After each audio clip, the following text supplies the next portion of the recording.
Sir, সাম্প্রতিক সময়ে ভারত বাংলাদেশ সীমান্তে এক অদ্ভুত চিত্র দেখা যাচ্ছে। বহু অবৈধ অনুপ্রবেশকারী ভারত থেকে বাংলাদেশে ফিরে যাওয়ার চেষ্টা করছে, যাকে সংবাদ মাধ্যম এক্সোডাস বলছে। একজন প্রাক্তন আইপিএস অফিসার হিসেবে এই বিষয়টা আপনি কিভাবে দেখছেন, এবং এর পেছনে আসল কি কারণ থাকতে বলে বলে আপনার মনে হয়?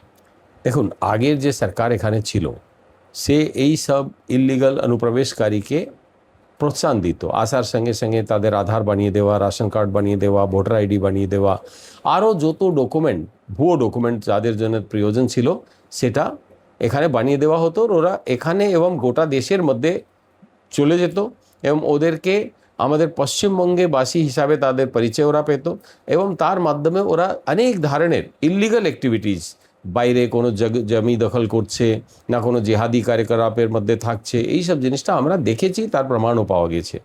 এখন পশ্চিমবঙ্গে আপনারা দেখছেন কি যে সরকার এসেছে তার জন্যে একই জিনিস আছে, নীতি একই আছে, রাষ্ট্র প্রথম, দেশের উপরে আর কিছু নেই।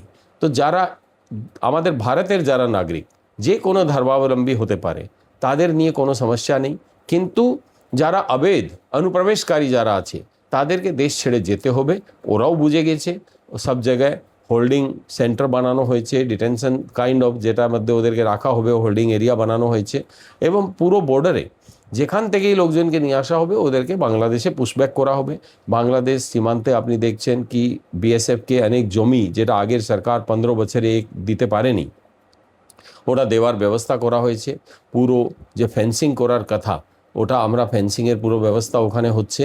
তো কোনো লোক ঢুকতে পারবে না। যারা গোটা দেশের মধ্যে ঢুকে আছে, এখনও অনেক আছে, তাদেরকে এখান থেকে যেতেই হবে। ওরা নিজে চলে যাচ্ছে ভালো, নাহলে একে একে চিহ্নিত করে আমাদের দেশ থেকে আমরা বার করব। এটার জন্যে আমরা একদম কৃতসংকল্প রয়েছি। স্যার, এতদিন এরা যারা অবৈধ অনুপ্রবেশকারী মানে ভারতে ছিলেন বা পশ্চিমবঙ্গে ছিলেন, এরা যাতায়াত করতেন নিয়মিত। এর ফলে কি ভারতের অভ্যন্তরীণ নিরাপত্তার জন্য একটা বড় বিপদ বা হুমকি মনে করছেন না আপনি? উইদাউট এনি ডাউট ভারতের যে অভ্যন্তরীণ নিরাপত্তা তার উপরে অনেক বড় থ্রেট এটা ছিল। বাইরের লোকজন যদি দেশের মধ্যে ঢুকবে, তাদের সম্বন্ধে আমরা কিছু জানি না, ওরা আবার দরকার ওদের প্রয়োজন পড়লে আবার নিজের দেশে পালিয়ে যাবে, আবার আসবে, এই ধরনের ফ্রি ব্যবস্থা কোনো দেশের জন্যে কাম্য নয়।